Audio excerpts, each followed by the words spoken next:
What's up, YouTube? Dick6044 here. I'm going to try to make this as quick as possible. If y'all follow my videos, y'all may have noticed I've never really gone over any type of bug-in scenario. Everything I talk about as far as prepping and survival goes always is for a bug-out situation. Some of y'all may have seen my videos on my bug-out location, which is really just my lake house. I keep quite a bit of supplies. There's a lot of woods up there, not a lot of people. So basically an abundance of resources and few people, plus my preps up there. That is my primary strategy in an SHTF situation, is to get there. Bugging in is not really anything I have thought a lot about, so I've kind of started getting some stuff together. Hopefully any bug-in situation for me will be temporary, maybe waiting for a good opportunity to bug out, or if things are really bad. The place I have here is pretty defendable.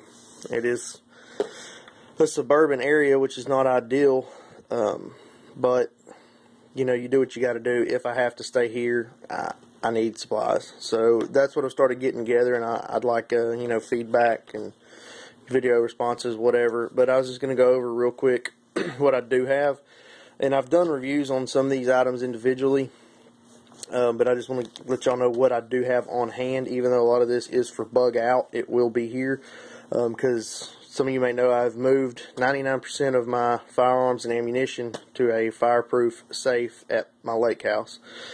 But I always keep my Mini 14 at home. It actually goes back and forth with me anytime I go to the lake. My vest, which is loaded out for the Mini 14, and my Glock Model 20 10mm. I have 4 magazines for it. I have 4 20-rounders for the Mini, 130 in it. I'm going to start phasing out these 20s and go to 30s, and not just for the extra 10 rounds, but because they're hard to get out of this this vest. They're too short. I've got you know, flashlight, medical supplies in here, survival supplies in here. I have a tent actually in the pouch for the ballistic plate in the back. Hopefully I won't be needing a ballistic plate. My bug out bag, my backup sidearm, and my wife's primary sidearm, LCP 380s. We've got quite a bit of ammo for those. That is all my bug out gear, and this 1 gallon water bottle, which I might have to shed after a day or, you know, several hours of hiking, if I have to bug out on foot. A lot of this stuff is geared to having to bug out on foot, which I don't anticipate. If it happens, I just want to be ready. If bug in happens, I want to be ready for that too. So that's why we prep. So anyway, basically what I have in addition to bug out gear that I could use for bugging in. Now, of course, if I'm bugging in because I'm going to have to find an opportunity to bug out, especially on foot, I don't want to use all of my bug out gear. I have some MREs, and I've done a review on my bug out bag, and I don't want to have to use all that stuff, because I don't want to have to bug in here for, you know, a period of time and then have to hit the road with very little supplies because I needed it all to bug in.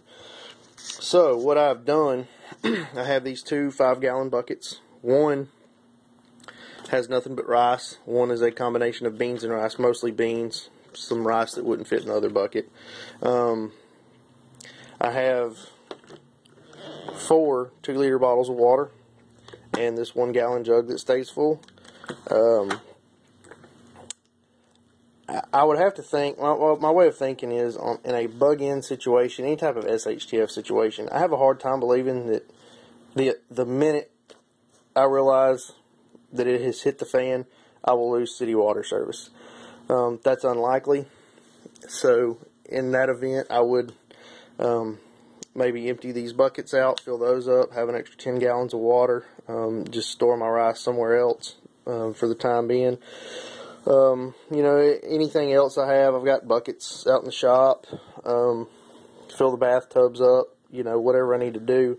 I have to believe that I would have time to gather more water, to store more water, because I know 8 liters plus this gallon is not a whole lot.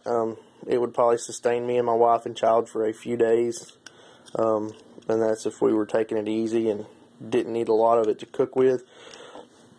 I am only probably 2.5, 3 mile round trip from a major creek.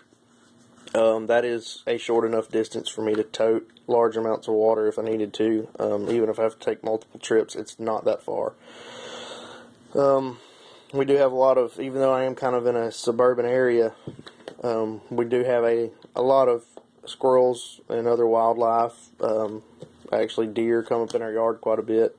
I have a live trap. I could catch squirrels without using any ammo. So we could hold out for a while. My property is reasonably defendable. It wouldn't be ideal, especially because I don't have a lot of ammunition here, and I don't want to have to bug out with less than what I have. So I would try to avoid having to defend this place altogether.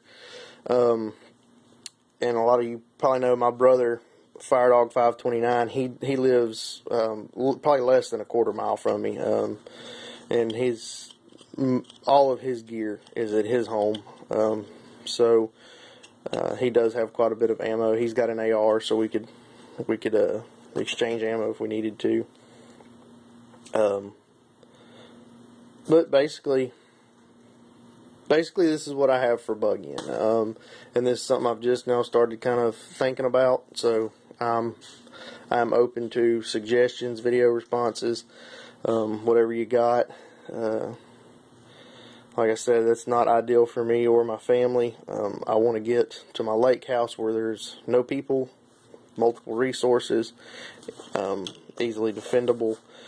It's pretty much the ideal location if there is such a thing in SHTF. But nevertheless, like I've said before, this is why we prep. If you're going to prep, you got to prep all the way around. And if I get stuck here, even if it ends up being a permanent situation, I can make adjustments on the fly. I would hate it because most of my firearms and ammunition are not here. Having to bug in permanently for a long period of time would be, honestly, it would be detrimental to me. My bug out location is close enough that we could walk it if it was safe, probably within a week or two, depending on how fast we could travel, if it was safe enough to travel during the day. And a lot of varying factors. There's plenty of places to hide along the way, plenty of resources along the way. I grew up in these areas. I know them well. I work in these areas. And if we had to bug out on foot, I believe we would make it, as long as there was not a lot of, I guess you would say, criminal activity along the way, bad people. And even that I'm prepared for, just don't want to have to subject my family to that. But even having to take it slow, traveling at night, there's enough resources along the way that it is very survivable in my opinion, which is not a professional opinion, just my opinion. But anyway, just let me know what y'all think about what I got, what I need to do to improve it. Anything would help. I appreciate it, guys. Y'all have a good day.